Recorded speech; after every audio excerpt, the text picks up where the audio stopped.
การแสดงความสมเสยจากการน้ำขันสูงแห่งสาธารณรัฐสิงคโปร์ส่งถึงการน้ำขันสูงแห่งสาธารณรัฐประชาธิปไตยประชาชนลาวเนื่องในโอกาสวันสถาปนาสาธารณรัฐประชาธิปไตยประชาชนลาวครบรอบ50 ปีพันธทานทองลุ้นศรีสุเรศประธานประเทศแห่งสาธารณรัฐประชาธิปไตยประชาชนลาวในนามประชาชนสิงคโปร์ข้าพเจ้าขอแสดงความสมเสยอันอบอุ่นเนื่องในโอกาสแห่งการสร้างตั้งสาธารณรัฐประชาธิปไตยประชาชนลาวครบรอบ50 ปีนี่เป็นขีดหมายที่เป็นแห่งยู่ด่านอันสำคัญที่ส่องแสงให้เห็นถึงความเข้มแข็งความอดทนผ่านพาและน้ำใจอันเด็ดเดียวของประชาชนลาวทั้งชาติสาธารณรัฐประชาธิปไตยประชาชนลาวอยู่ในจุดหันเปลี่ยนที่สำคัญในการเฮ็ดให้ประเทศกลายเป็นศูนย์กลางเสื่องยงทางด้านภาคพื้นอาซีตะวันออกเฉียงใต้ด้วยความมั่นใจความก้าวหน้าดังกล่าวนี้เป็นสิ่งยั่งยืนถึงวิสัยทัศน์และความมุ่งมั่นของประธานประเทศในการนำใช้โอกาสอันใหม่นี้และก้าวไปสู่การสร้างอนาคตที่สดใสกว่าเก่าสิงคโปร์และลาวมีสายพันธมิตรภาพที่อบอุ่นในซุมปีที่ผ่านมาในการหัวมือของพวกเขาได้รับการขยายตัวไปสู่โครงเขตที่มีท่าก้าวขยายตัวรวมทั้งโครงเขตพลังงานทดแทนและสินเชื่อกากบอนสิงคโปร์มีความภาคภูมิใจที่ได้เป็นคู่หัวมือกับสาธารณรัฐประชาธิปไตยประชาชนลาวในเวียกงานการพัฒนา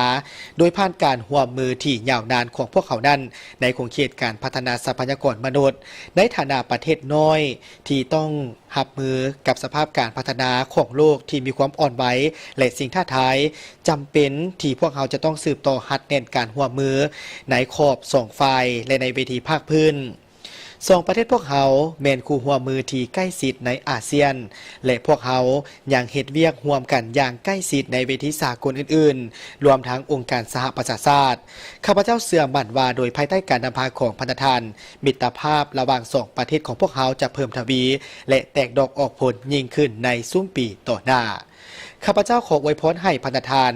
และท่านนางนาลีศรีสุเรศจงมีความผาสุกสุขภาพที่เข้มแข็งและขออวยพรให้ประชาชนลาวจงมีความผาสุกเจริญรุ่งเรืองและประสบผลสำเร็จในโอกาสแห่งความสุขที่พันธทานเฉลิมฉลองในครั้งนี้